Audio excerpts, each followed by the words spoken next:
What I want to tell you about today is how I see robots invading our lives at multiple levels over multiple timescales.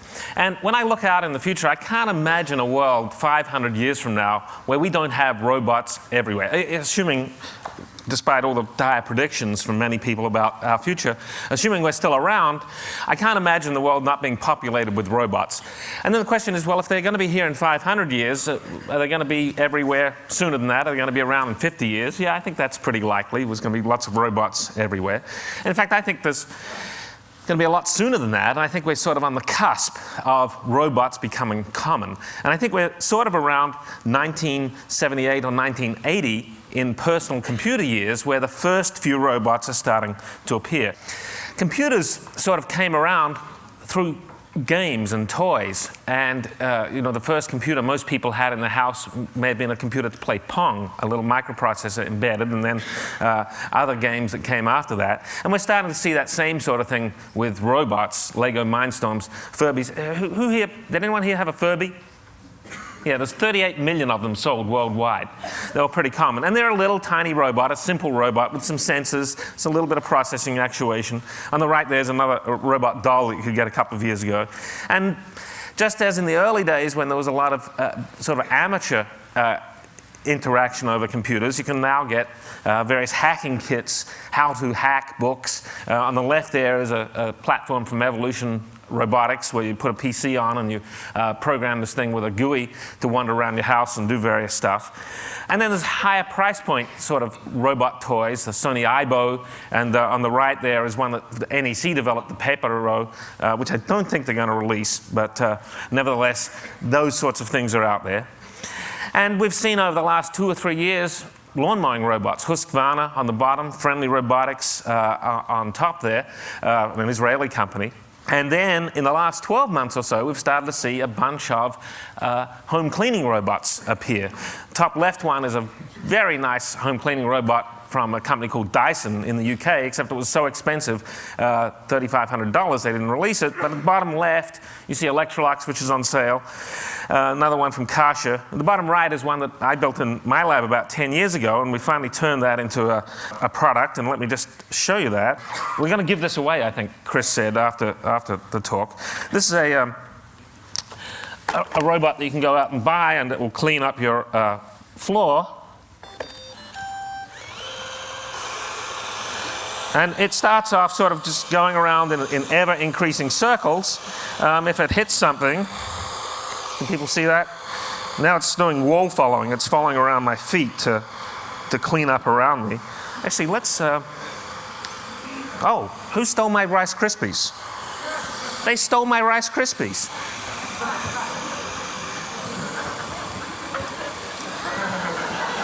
Don't worry, relax. No, relax.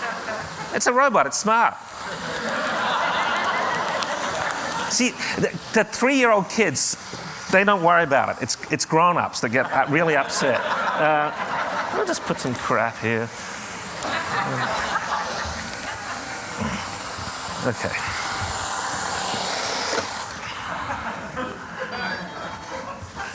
I don't know if you see, so I put a bunch of Rice Krispies there. I put some pennies. Let's just shoot it at that, see if it cleans up.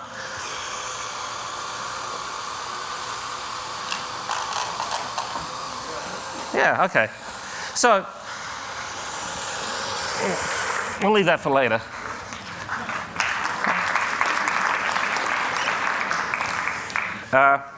Part of the trick was building a better cleaning mechanism, actually. The intelligence on board was fairly simple. And that's true with a lot of robots. We've also, I think, become sort of computational chauvinists and think that computation is everything, but the mechanics still matter. Here's another robot, the PackBot, that we've been building for a bunch of years. It's a military surveillance robot to go in ahead of troops looking at caves, for instance. But we had to make it fairly robust, much more robust than the robots we build in our labs.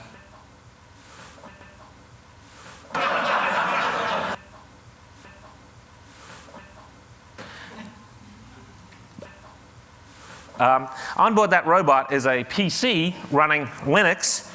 It can withstand a 400G shock. The robot has local intelligence, can flip itself over, can get itself into communication range, can go upstairs by itself, etc.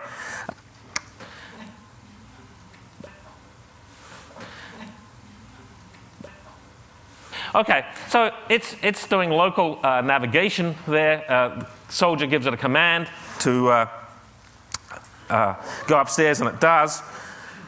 That was not a controlled descent. Now it's going to head off. And the big breakthrough for these robots really was September 11th. We had the robots down at the World Trade Center late that evening. Couldn't do a lot in the main rubble pile. Things were just there was nothing left to do. But we did go into all the surrounding buildings that had been evacuated and searched for possible survivors in them buildings that were too dangerous to go into. Let's run this video. Battlefield companions are helping to reduce the combat risks. Nick Robertson has that story. Waiting troops. Do we have another one of these? In the battle against Al-Qaeda, speeds forward. Packbot, the U.S. Army's first battlefield robot, checks the trail ahead and sends back pictures. So this is a corporal who hadn't seen a robot 2 weeks previously. It's going straight and right about here. He's sending robots into caves, brick wall, so it's knocked looking out. at what's going on. Minutes later, the robot's being totally autonomous. No one put at risk The worst thing that's happened in the cave so far was one of the robots fell down 10 meters. I could see exactly what I could switch cameras so I could see what I need to see. Clearing caves and checking buildings. So, 1 year ago, the US military didn't have these robots. Now they're on active duty in Afghanistan every day. And that's one of the reasons I say a robot invasion is happening. There's a sea change happening in where technology is going. Thanks.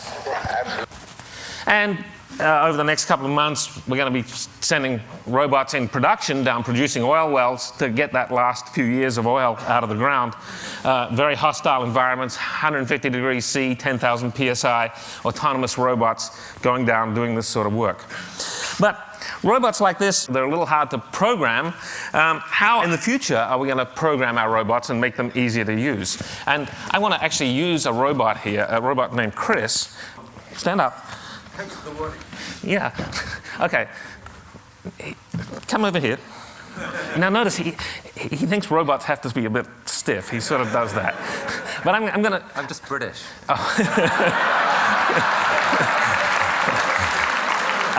I'm going to show this robot a task. It's a very complex task. Now notice he nodded there. He was giving me some indication he was understanding the flow of communication. And if I'd said something completely bizarre, he would have looked askance at me and regulated the conversation. So now I brought this up in front of him. I looked at his eyes, and I saw his eyes looked at this bottle top. And I'm doing this task here, and he's checking up. His eyes are going back and forth up to me to see where I'm looking at, so we've got shared attention. And so I do this task, and he looks to me to see what's happening next. And now I give him the bottle, and we see if he can do the task. Can you do that? Okay, he's pretty good. Yeah, good. I didn't show you how to do that. Now see if you can put it back together. And he thinks a robot has to be really slow. Good robot, that's good. So we saw a bunch of things there. We saw when we're interacting, we're trying to show someone how to do something. We direct their visual attention. The other thing communicates their internal state to us, whether he's understanding or not, regulates the social interaction. There was shared attention, looking at the same sort of thing, and recognizing socially communicated reinforcement at the end. And we've been trying to put that into our lab robots because we think this is how you're going to want to interact with robots in the future. I just want to show you one technical diagram here. The most important thing for building a robot that you can interact with socially is its visual attention system, because what it pays attention to is what it's seeing and interacting with, and what you're understanding what it's doing. So in the videos I'm about to show you, you're going to see a visual attention system on a robot which has it looks for skin tone in HSV space, so it works across all human colorings. It looks for highly saturated colors from toys, and it looks for things that move around, and it weights those together into an attention window, and it looks for the highest scoring place, the stuff where the most interesting stuff is happening, and that is what its eyes then saccade to.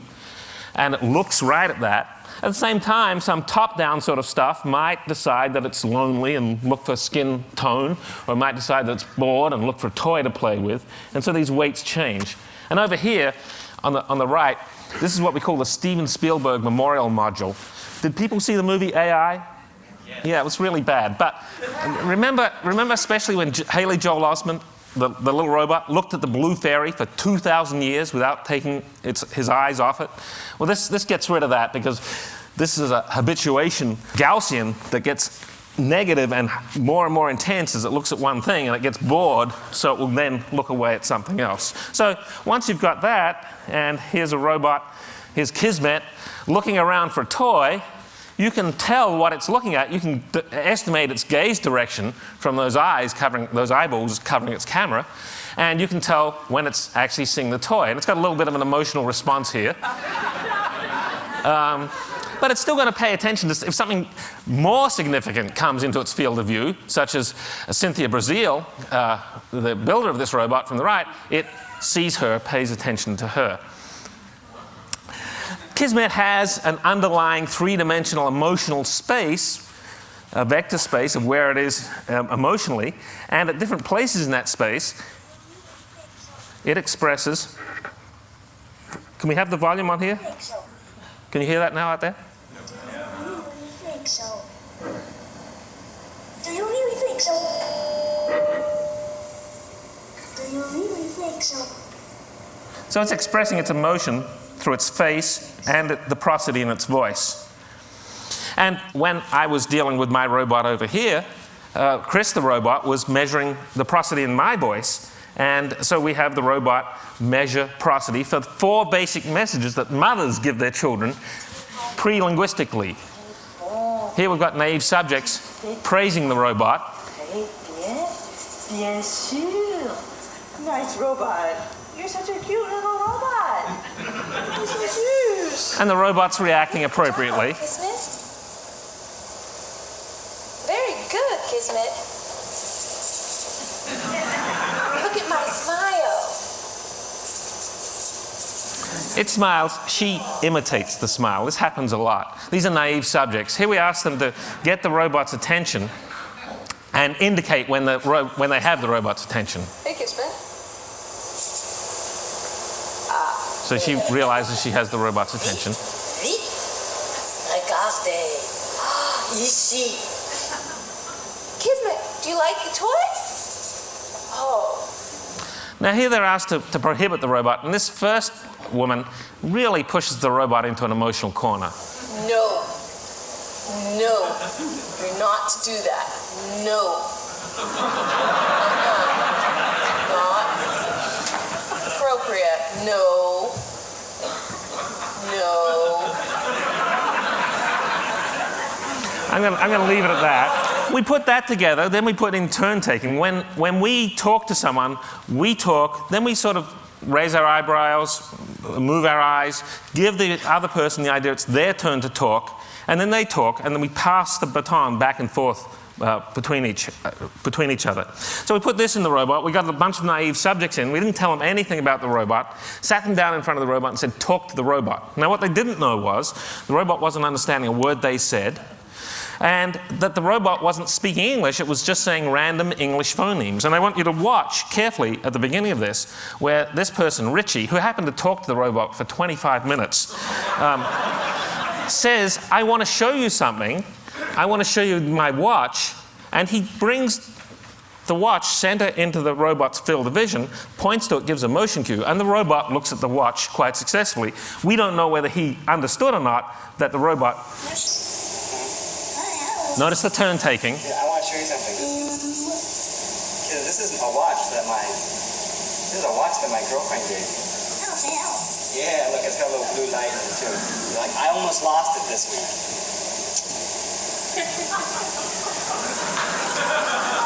So it's making eye contact with him, following his eyes, and they successfully have that sort of communication. And here's another aspect of the sorts of things that Chris and I were doing. This is another robot cog. They make eye contact, and then when Christy looks over at this toy, the robot estimates her gaze direction and looks at the same thing that she's looking at.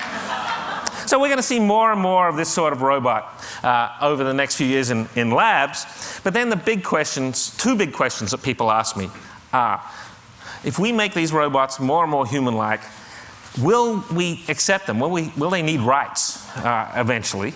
And the other question people ask me is, will they want to take over?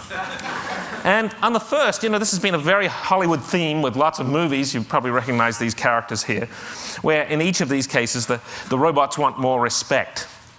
Well, do we ever need to give robots respect? They're just machines, after all.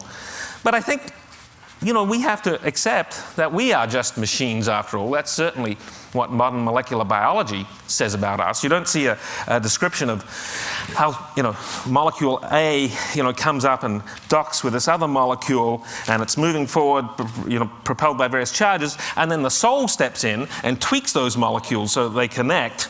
It's all mechanistic. We are mechanism. If we are machines, then in principle at least, we should be able to build machines out of other stuff which are just as alive as we are.